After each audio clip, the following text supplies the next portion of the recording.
David Ben-Gurion, speaking in Jerusalem. Good evening. This is Unu in Hong Kong.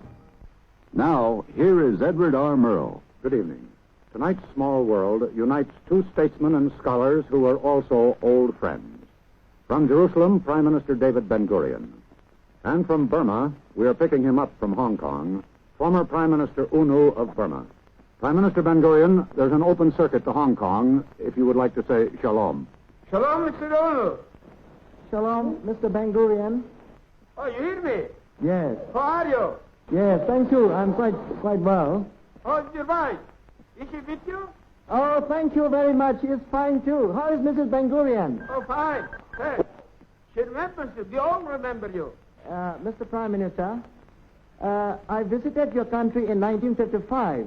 I remember still that I was taken to a site which your government proposed to turn into a garden. At that time, it was... What? At that time, the government proposed to turn it into a garden. It was only full of rocks. No, not even art. They promised that if I come back again to Israel after 3 years, it will be turned into a garden. Has it been turned into a garden? Well, not as fully as I expected. You see, we always wish and hope for more than we human beings can accomplish. Yes. But it's being turned into a garden, and I wish you to come again and to see the trees where there was never a tree since the creation, and green patches, and horses breeding, and sheep, and young girls and young children are living there. I have heard the Prime Minister say that in Israel, in order to be a realist, one must believe in miracles. Is that true in Burma, Unu? Not yet quite. In Israel, there are plenty of men who can do wonders, who can do miracles. And I've seen some of the miraculous things they have done themselves. Because they have turned deserts into gardens. They have turned the rocks into, oases and things like that. So, to me, when the Israelis said that they would do certain things, I believed. Prime Minister Ben-Gurion, did you know that our friend Unu once translated Dale Carnegie into Burmese? I'm sorry, I'm afraid not. Well, sir, he was a proficient salesman and teacher of public speaking. And A salesman. I was never a salesman, you see. The man who wrote How to Win Friends and Influence People. What? This is one of the most popular books in the whole world. It cannot be done by books. It can be done only by heart. One cannot learn that. You must have it in his soul. Unu translated that book, you know. Into Burmese? Into Burmese, yes. I see. And did you make many friends by that? Yes, it is still very popular in our country. Well, in How to Win Friends and Influence People by Carnegie and Unu, it is stated that the sweetest word in any man's language is his own name. And yet, Unu, in a recent speech, you said that part of the world's troubles and ills came from the repeated use of the word I. According to Buddhism, this is the very source of all the troubles. So if we want to get rid of all these troubles, first of all, we must get rid of this I consciousness, which is called in Buddhism, Sakaya Deity. Well, Unu, what do you think we should do in order to get rid of this I consciousness? Meditate. Meditation is the only way by which we can get rid of that I. That's why when I visited Israel a few years ago, I had invited the Prime Minister to come over to Rangoon and have a little bit of meditation. He has accepted it. But meditation, dear Unu, is not enough. Meditation is merely a personal thing.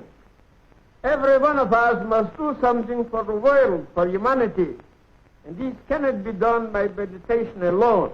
I quite agree. But if you want to get rid of that I, the source of all troubles, we must do it. It is the only way.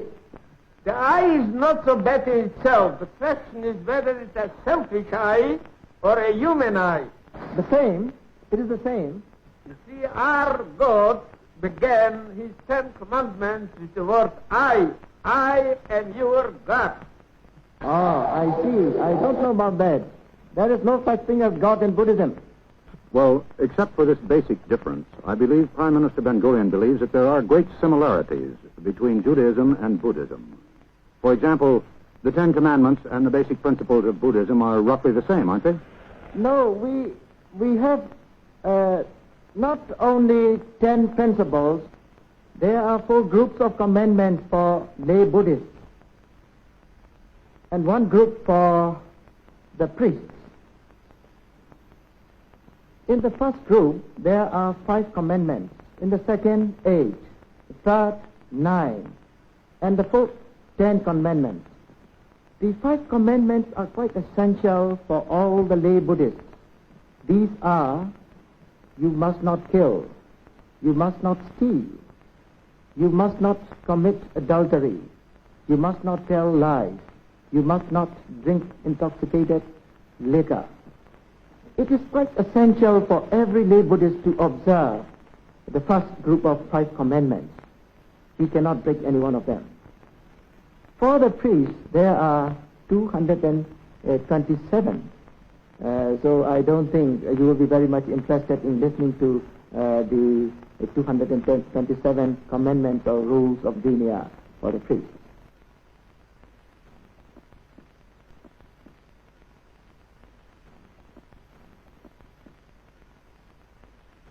Prime Minister Ben Gurion, you spoke at length about Judaism and Buddhism, and you pointed out the similarities between the two. But I have the feeling that UNU does not entirely agree with you. It is similar and different.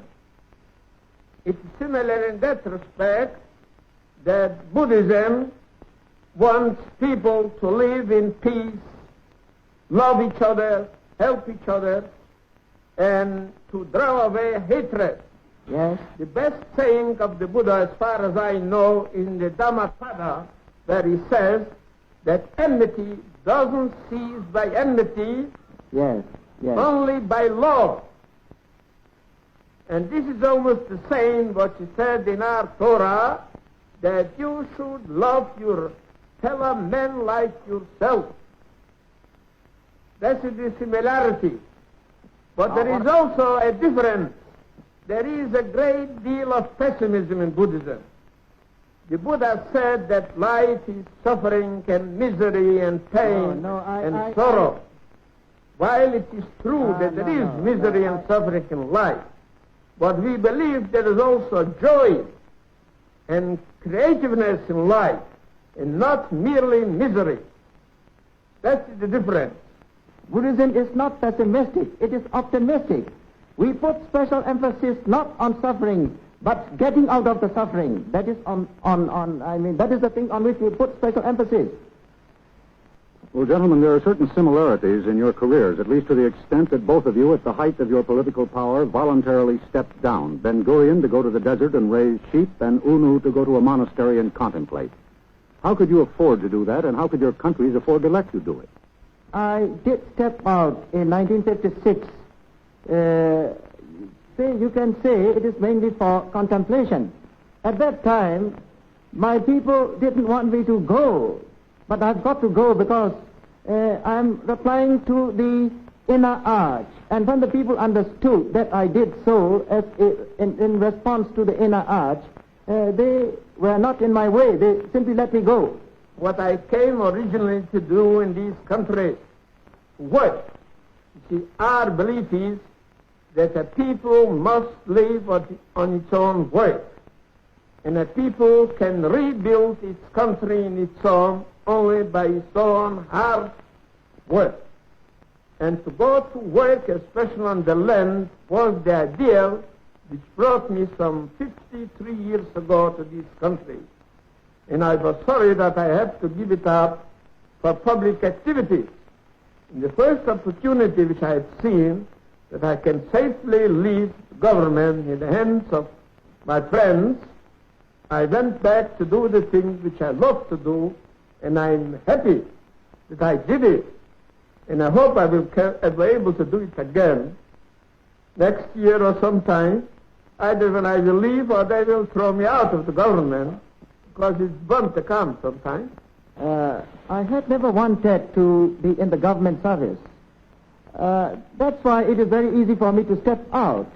But I had to step into the government because our late leader, Bujuk Aung San, was assassinated. And all my friends wanted me to get in. And I got in only after I got the promise from them that I would be allowed to get out after 6 months. But unfortunately, after 3 months, we had general insurrection in Burma, so I couldn't get out. Have you ever worried about the possibility of assassination? I don't. Because, according to Buddhism, if I have ill luck, and if I don't do anything about it, nothing on earth can prevent me from being assassinated. But Buddhism, being an optimistic religion, teaches us how to combat that ill luck. And if I can sufficiently do something to combat that ill luck, there would be nothing on earth that can assassinate me. Prime Minister Ben Gurion, has it ever bothered you? No, never. Although it may happen, anything may happen, but this country is an exception in all of the Middle East. Here we can change the government by very peaceful means. Well, perhaps the election you're about to have in Israel will serve as an example for the rest of the Middle East. Prime Minister Ben Gurion, I can tell that you're enjoying talking with UNO over this great distance. With whom else would you like to talk on a program of this kind? Later on, with any decent fellow. With any decent fellow? Yes, who cares for peace and for the welfare of the humanity. Would you be willing to have this type of conversation with Nasser, for example? Well, you must ask him first, because I would do it. If he was ready to talk peace, then yes. UNO, if we should arrange a conversation between Prime Minister Ben Gurion and President Nasser, would you be willing to sit in my place as the moderator? Moderator? Yes. If both of them agree, will agree, I don't mind. Well, gentlemen, we have reached the end of this conversation. Would you care to say good night to each other? Good night, Mr. Prime Minister. Good night. I hope we will see each other sometime. I should very much like to. And give my regards to your wife and on behalf of my wife, too. Yes, give my regards to Mrs. Ben Gurion, too. Thank you very much. Yes, give my salams to the people of Israel, will you? And I wish your people prosperity and peace. Yes. Shalom. Shalom. Oh, bravo. Shalom, shalom. Thank you very much, and good night, and good luck. Next week's guests in just a moment.